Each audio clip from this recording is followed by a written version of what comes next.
Okay, so who follows me? Oh, okay. Oh, dang. Okay, it's a lot of people that follow me. Okay, so for the people that don't follow me, I'm Donye Taylor. I'm a marketing consultant, I'm a digital creator, and I'm also a public speaker. I started really getting my gist on social media, I would say like back in like 2007.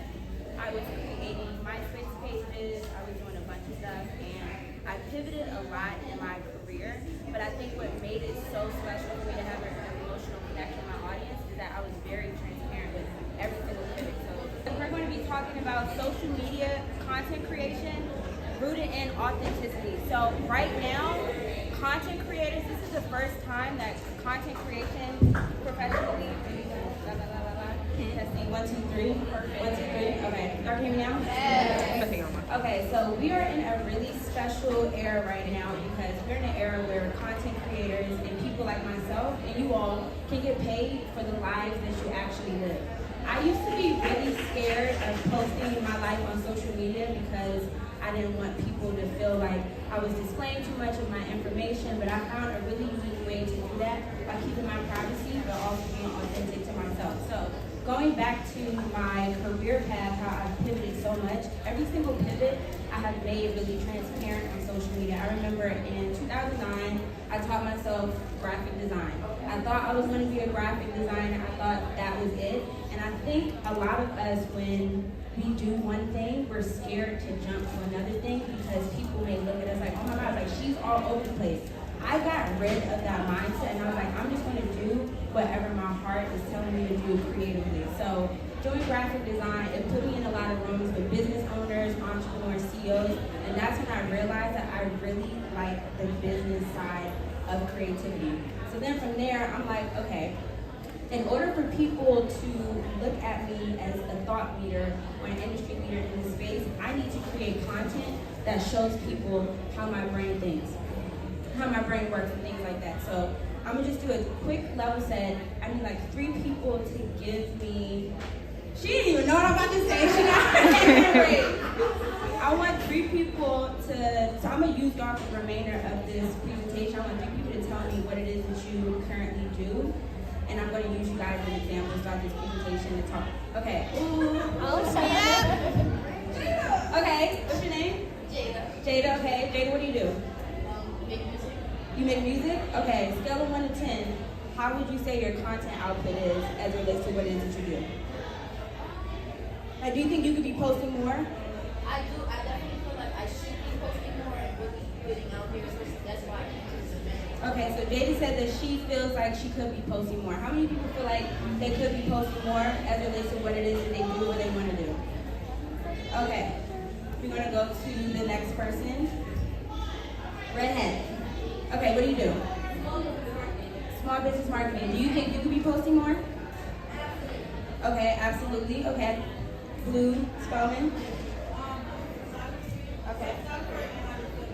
Ooh, okay, photography is such a good one. I'm always jealous of photographers because it's like, yo, like your work is your work. Like, you know what I'm saying? Like service providers, it's a little hard because, you know, if we don't have anything to show, then we don't have anything to post. Versus photography, you can get on your phone, your camera today and post content. Okay, so we're not going to use you as a devil because it's a little, no, okay, we can't.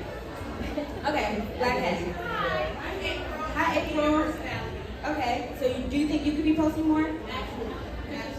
Okay, so what do y'all think is like holding y'all? Everybody that called on said that they could be posting more as it relates to what it is that they do. So what is it, Jada, that is holding you back from posting about your music? I definitely, because I really rap, I feel like it's not the most feminine thing. Like, Okay. So I feel like, I guess I'm afraid of not the judgment. Okay, so Jada said that she is not really comfortable posting as much as she should because she feels like what she wants to do doesn't really like match. She thinks that rapping is not as feminine, but she's feminine, so she's having a hard time figuring out how she can combine those 2 worlds. Okay, Red Hat, why are you not posting as much as you think that you should be posting? Period.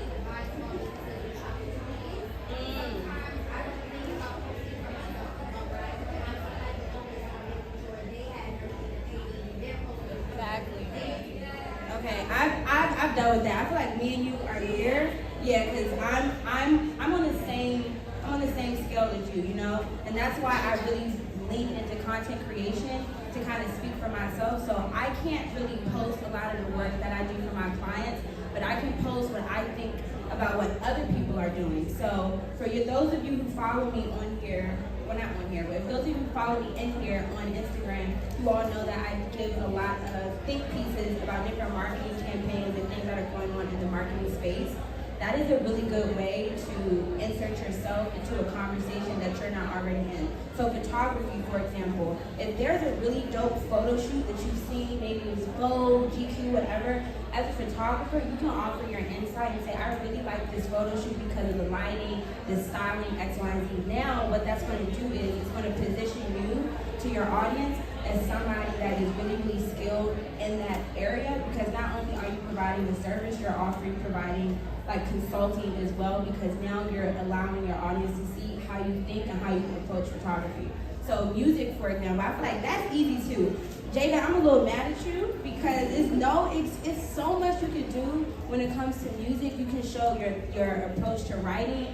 You can show your approach to making beats. I don't know if you make beats, but even just like your selection process, it's so many different things, so many different layers when it comes to posting about music besides just posting the actual song. And I think that's what a lot of people get confused with social media. You only have to show the end result. But I love showing the process from step A to step Z, and that is how you really build an audience and you keep consistent with content. Because I know it could be a little intimidating. You do one post and it does really well. It's like, dang, I'm gonna do this again. So you have to think about all the different layers, all the things that you can talk about on your social media related to your industry that can connect, that allows your audience to connect you to them. So I'm going to go to, so media personality. Okay, do you think that you could be posting more?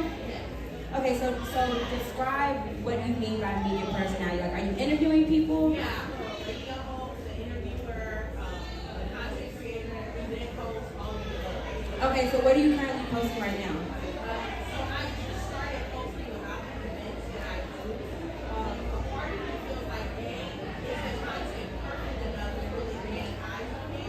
And B, sometimes posting your content, you don't understand if people are going to take to it or not, or they're going to judge you, or you feel like.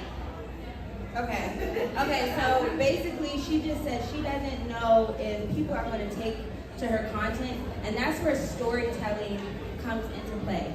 Passion is something that is really, really contagious, and I really want you all to think about how you can inject what it is that you're passionate about into your content. So say, for example, I'm in line at a grocery store, right? This actually happened to me.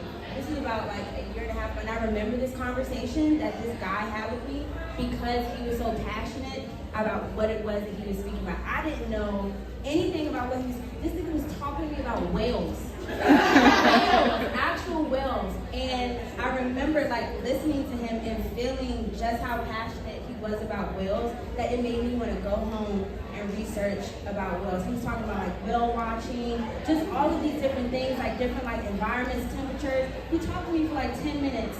And that really made me think like, wow, like imagine if I could talk to people about what I'm really passionate about. Imagine what type of impact that would have on everybody else. So I want you all to think about how you can inject what it is that you're passionate about in your content. You can do this through your captions. And not everybody has to talk directly to the camera. I know with Instagram and TikTok, with Reels and all those different videos being pushed, it can feel intimidating to get on your phone and talk to the camera. There's so many different ways that you can be yourself on social media without talking directly to the camera. Really experiment with writing, asking your audience questions. That's one thing I really like to do. I like to educate my audience, so I like to ask questions like, how many of you all knew about this? And then it would be like a poll or something like yes or no, and then from there, I will go into explain it. And then I get so many DMs from people saying like, wow, Donye, I love following you because you make me look at marketing differently. So think about whatever industry it is that you're in, think about how you can get your audience to look at you differently. I follow so many people that are in industries that I'm not in, like interior design. My friend Tiffany, I don't know if you guys are into interior design, but her name is the Plant Mommy on Instagram. I love following her because she offers a different perspective on interior design that I never even knew existed. But she, again, like the passion that she has for interior design is contagious and it makes me passionate about it.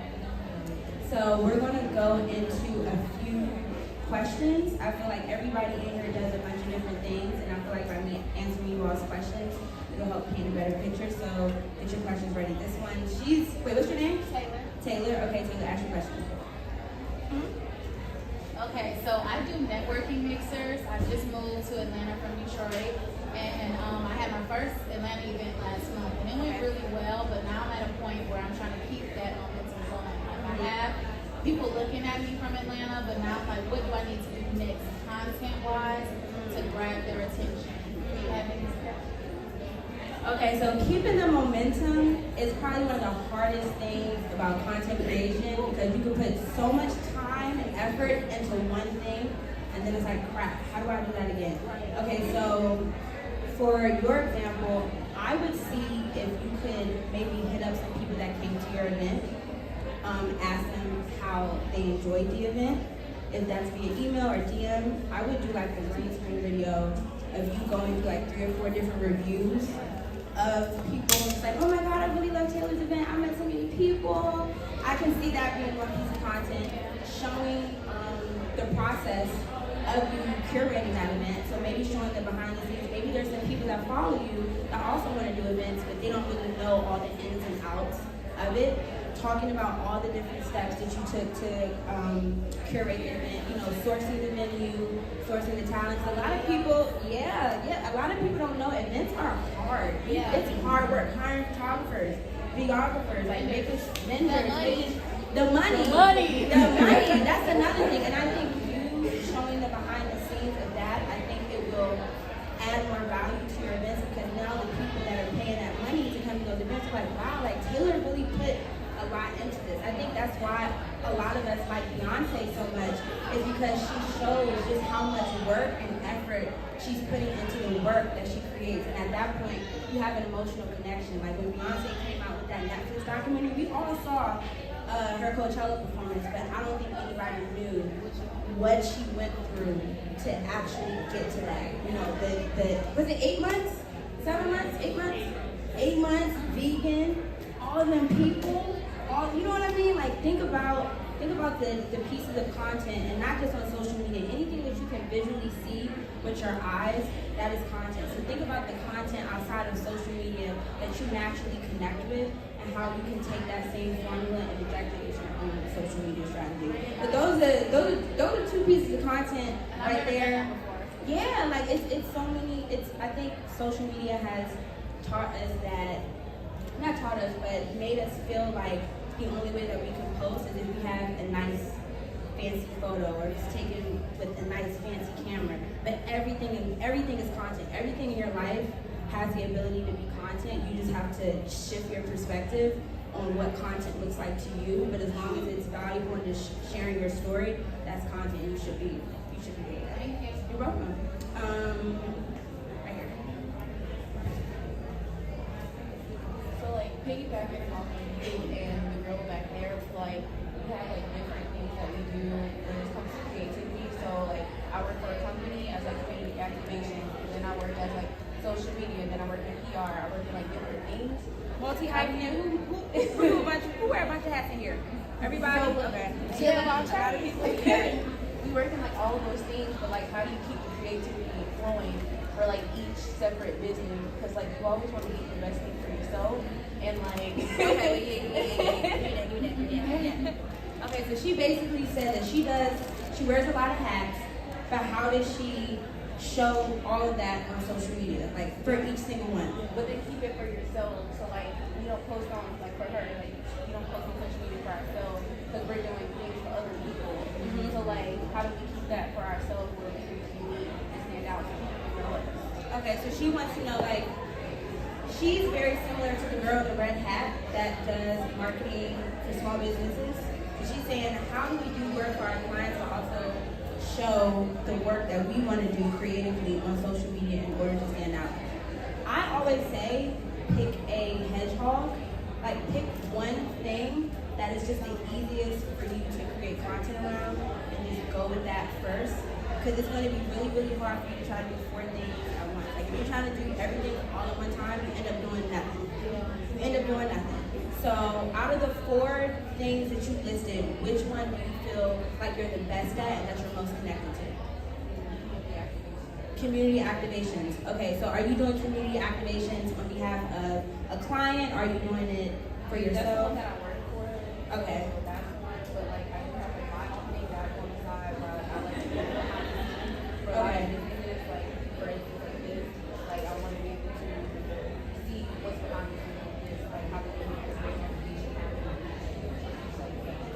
Okay, so she's saying that she is more so behind the scenes and she likes doing that. So I think that you should start with promoting content that highlights that. Like if you want people to hire you, and I always say you have to create the content that you want to get hired for. Nobody's gonna hire you to do something if they've never seen you do it. So if you want to be the person that is behind the scenes in community activations, you have to show your audience what that behind the scenes looks like, what goes into it, how you add value to your client from being behind the scenes. It's not just, hey, look at this. It's, hey, this is how I did this, and this is why this is valuable. And I think that's what a lot of people look at social media as is, hey, look at this, hey, look at this. It's not just look at this. It's look how I did this, look why I did this, and look at why this is valuable. So I would start there. Any more questions? Okay. Leather jacket. Okay, hello. It's the notes for me. Oh, I came ready.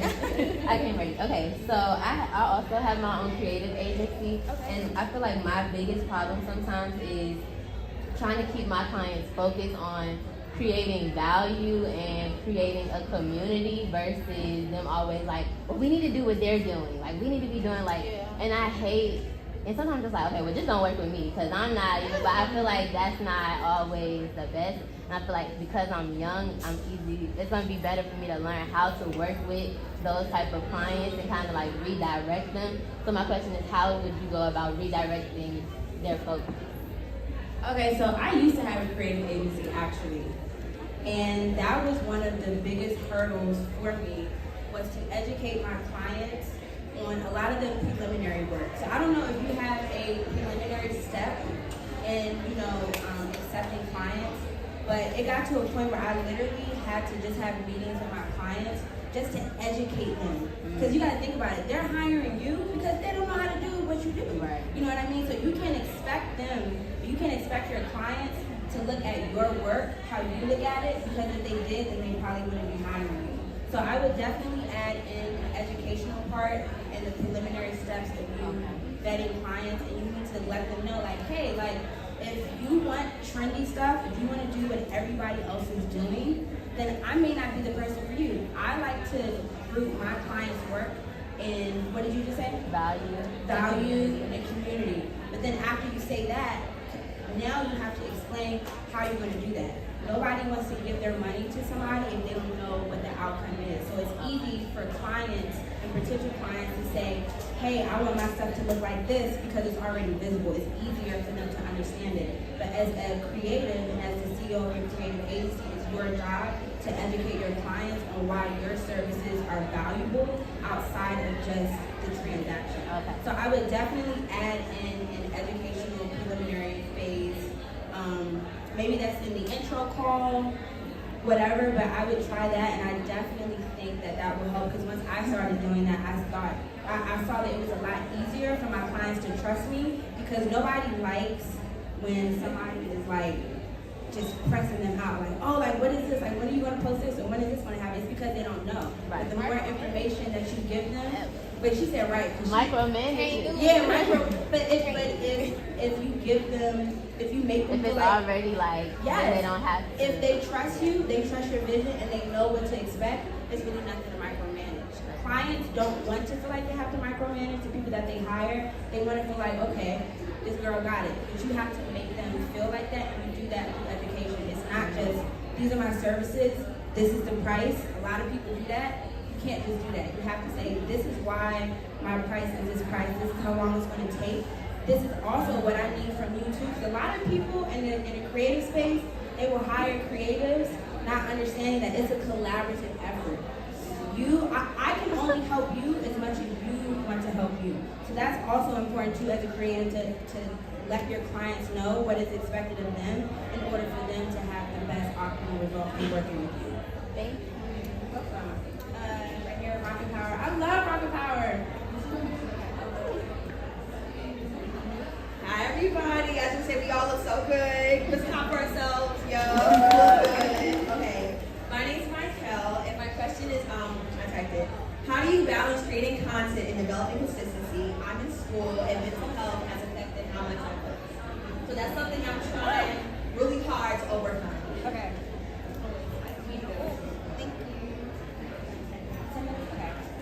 So this is something that I had to learn how to do. It's really, really hard. But I think what's made it easier for me is that I like to create content in batches, and I like making a series out of my content. So right now I'm actually doing this thing where I'm reflecting on my creative goals. So I wrote down goals for my creativity that I want to accomplish for this year. And now what I'm doing is I'm reflecting on each one of those goals, and I'm explaining to my audience how I either achieved those goals or I didn't achieve them. So that is something that I can record in one day. So that's like six, like I already have I have 6-7 videos on tuck because I took time and I was like, okay, I know I'm not gonna have a lot of time to post and create content. Let me figure out how I can do this in batches.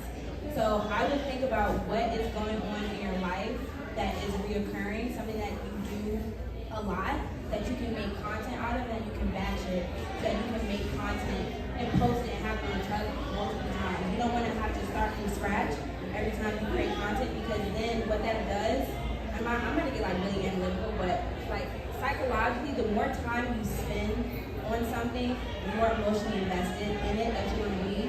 So when you spend 2 or 3 hours on a piece of content and it doesn't perform well, like, you know, versus if you were to just spend 10 minutes, you don't really care that much how well it performs. So you have to look at content creation from an efficiency standpoint instead of just an output standpoint. So you really have to put on your strategic hat and think about, and I know people don't really like to plan that much. Content should be organic, it should be authentic, but if your mental health is getting impacted by your content creation, then you definitely want to put on that planner hat and think about what you can create on a recurring basis and how you can connect that to your audience and what it is that you're going to do.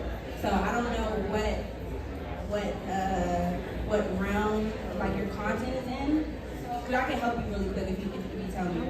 My content is mainly in fashion entertainment. I go to EJ entertainment. Okay, so she said she's fashion, her content is mainly fashion and entertainment, and she's in school.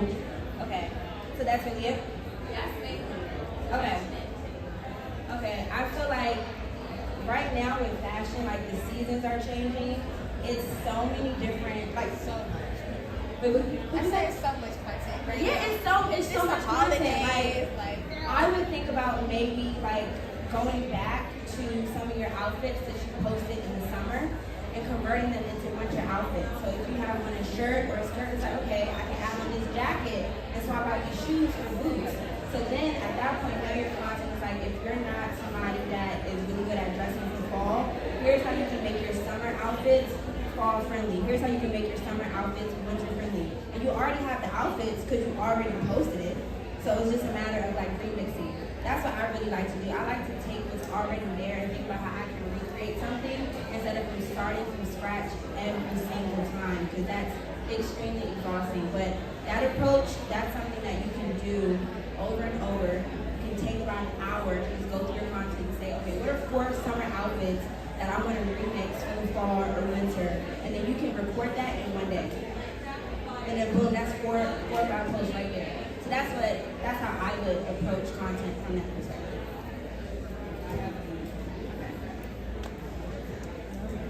Hi, my name is Michaela Thomas. I work at LinkedIn full time. You've probably seen me in your LinkedIn. Yes.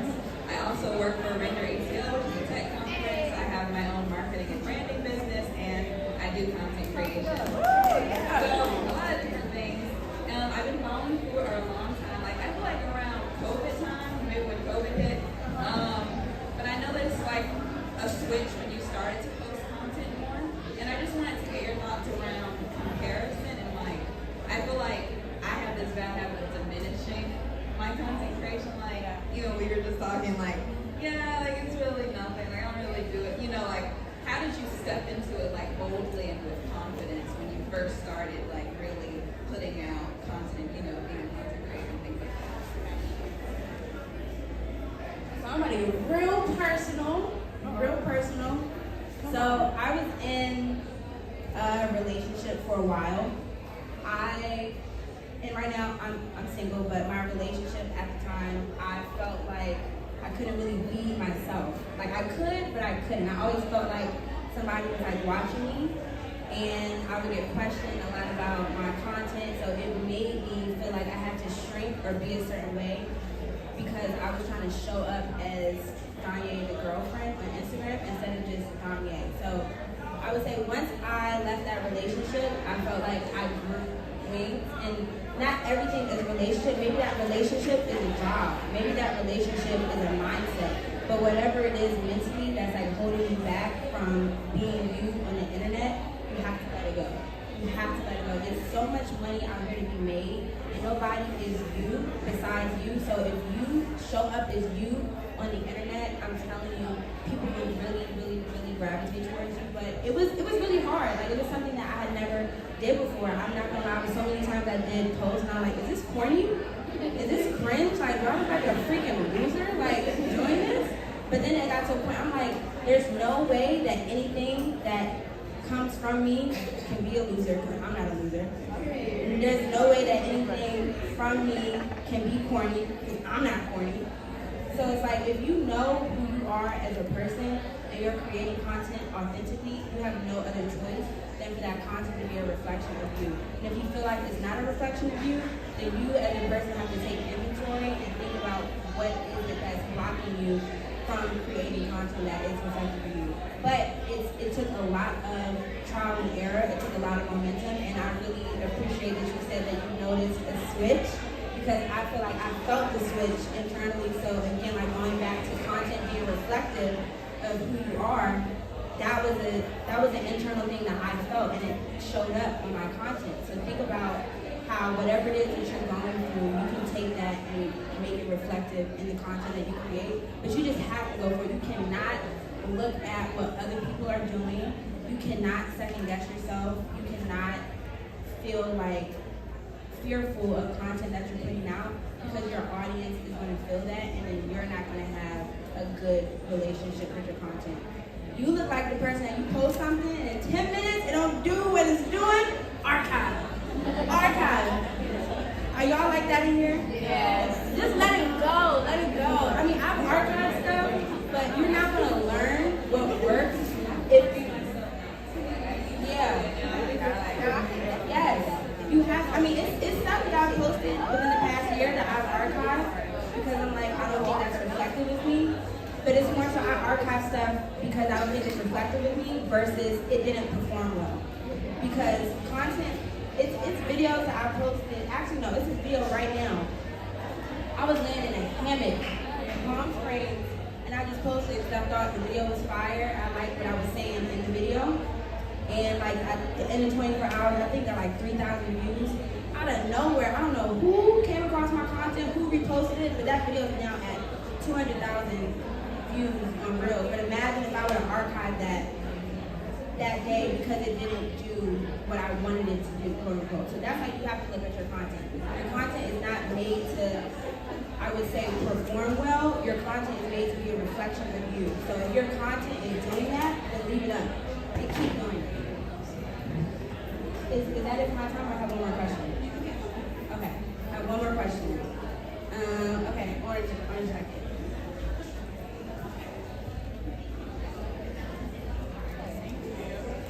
Hi everybody, so my name is Kelsey and I'm a black designer and I focus on denim pieces. So, but the main thing, like, I just don't want to sell clothes. I want to create a community around my brand.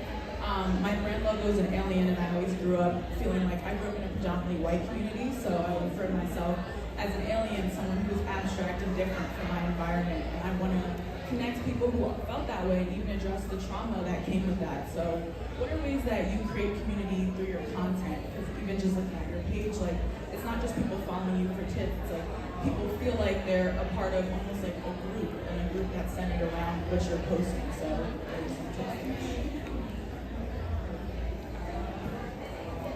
So you create community by letting your audience know who you are and what you stand for. So I know that I stand for Black girls, and not even just Black girls, just girls in general, that are creative and are in spaces where they also feel like they're a quote-unquote alien. For a while, I used to get called weird because of my interests, like what I did, like, and on top of that, I didn't really grow up seeing a lot of women doing what I do that look like how I look. So that is my audience. People that also feel like, wow, like I feel like I'm the only person that really cares about this. So I really love your story about how you said when you were growing up you would feel like an alien. So I think building a community for you would look like talking to people that may feel like aliens in their own respective way. So maybe they're not the only Black person in a white room. Maybe it's the opposite. Maybe it's the only woman. A lot of people feel alienated in so many different spaces of their lives.